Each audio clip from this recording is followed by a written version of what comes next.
ng bayan, maasahan anumang panahon.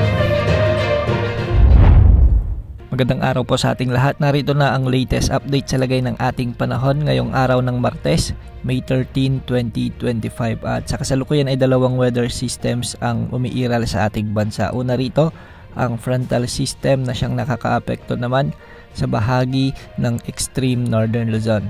Ang mga lugar dito ay makakaranas ng maulap na papawirin na may mga kalat-kalat na pagulan, particular sa Batanes, Cagayan, Ilocos Norte, Ilocos Sur, sa may Kalinga, Apayao at Abra. Pinag-iingat natin ang ating mga kababayan dito sa banta ng mga biglang pagbaha o pagguho ng lupa, lalo na kung may mga umiiral na katamtaman hanggang sa kung minsan ay malalakas na pag-ulan. Kung mapapansin natin, ang frontal system ay posible pang bumaba ang epekto nito at umabot sa hilagang silangan ng Central Luzon sa mga susunod na oras. Pinag-iingat din natin ang ating mga kababayan sa potensyal makakaranas na malalakas na pag-ulan sa may Northern Luzon, Central Luzon at kasama na ang Metro Manila, pag-iral naman ng easterlies. Dahil nga sa easterlies o yung mainit na hangin mula sa karagatang Pasipiko ay makakaranas naman na malinsangang panahon ang nalalabing bahagi ng bansa, ngunit posible rin ang banta ng mga biglang pagbaha o pagguho ng lupa, lalo na kung may mga severe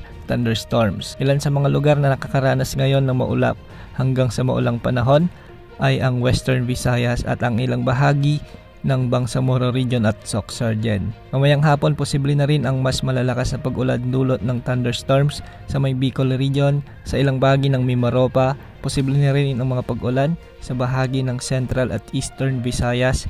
At pagsapit ng hapon at gabi sa Mindanao naman, posible ring makaranas sa mga lugar sa may Northern Mindanao, Davao Region at Caraga ng mga pag-ulan dulot ng thunderstorm. Sa kasalukuyan ay wala pa rin tayong namomonitor na LPA o potential na bagyo na posibleng makaapekto sa ating bansa sa susunod na 3 araw. Wala ring nakataas na gale warning sa anumang karagatang sakop ng ating bansa.